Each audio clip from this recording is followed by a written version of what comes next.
नमस्ते और स्वागत है सत्य सनातन धर्म चैनल पर।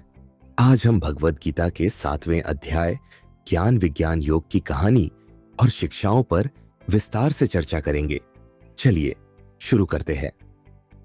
कुरुक्षेत्र के युद्ध के मैदान में श्री कृष्ण ने अर्जुन को ज्ञान विज्ञान योग का उपदेश दिया।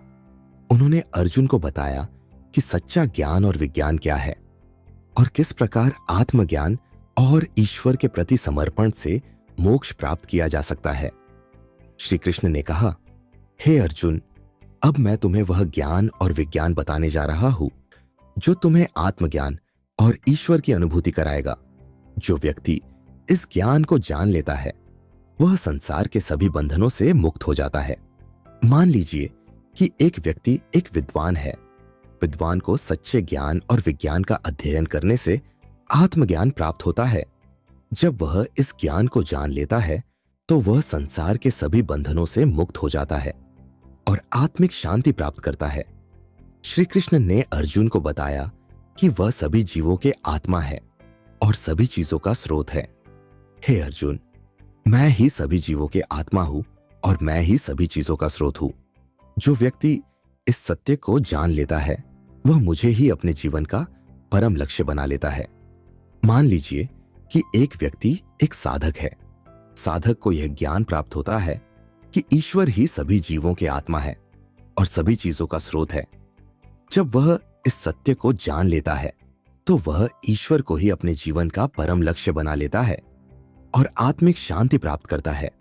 श्री कृष्ण ने अर्जुन को यह भी बताया कि सभी प्राणी जन्म और मृत्यु के चक्र में फंसे हुए हैं और केवल आत्मज्ञान के माध्यम से ही इस चक्र से मुक्त हो सकते हैं।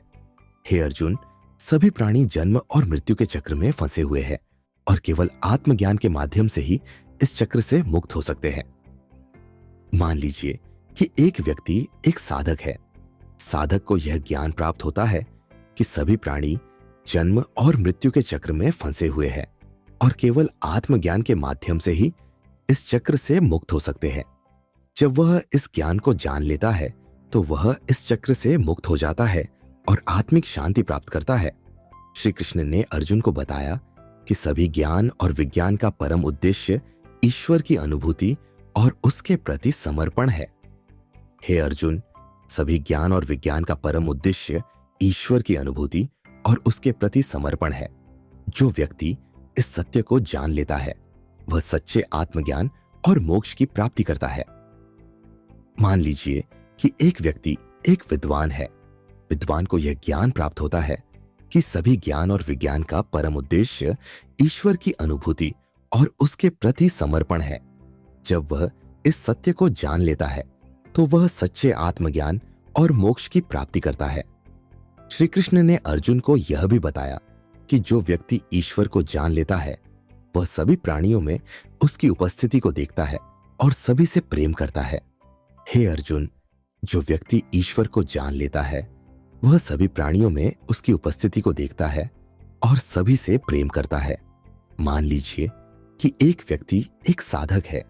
साधक को यह ज्ञान प्राप्त होता है कि ईश्वर सभी प्राणियों में उपस्थित है। जब वह इस सत्य को जान लेता है तो वह सभी प्राणियों से प्रेम करता है और उनसे करुणा और सहानुभूति के साथ व्यवहार करता है। श्री कृष्ण ने अर्जुन को बताया कि इस ज्ञान और विज्ञान को प्राप्त करने के लिए व्यक्ति को ईश्वर के प्रति समर्पण और भक्ति का मार्ग अपनाना चाहिए। हे अर्जुन, इस ज्ञान और विज्ञान को प्राप्त करने के लिए व्यक्ति को ईश्वर के प्रति समर्पण और भक्ति का मार्ग अपनाना चाहिए। जो व्यक्ति भक्ति और समर्पण के साथ मेरे पास आता है वह सच्चे आत्मज्ञान और मोक्ष की प्राप्ति करता है। मान लीजिए कि एक व्यक्ति एक भक्त है। भक्त ईश्वर के प्रति समर्पण और भक्ति का मार्ग अपनाता है। जब वह ईश्वर के प्रति समर्पित हो जाता है तो उसे आत्मज्ञान और मोक्ष की प्राप्ति होती है। तो यह था भगवद गीता के 7वें अध्याय ज्ञान विज्ञान योग की कहानी और शिक्षाएं। अगर आपको यह वीडियो पसंद आया हो तो कृपया लाइक, शेयर और सब्सक्राइब करें ताकि आप भविष्य में आने वाले हमारे सभी वीडियोस का आनंद ले सके। धन्यवाद।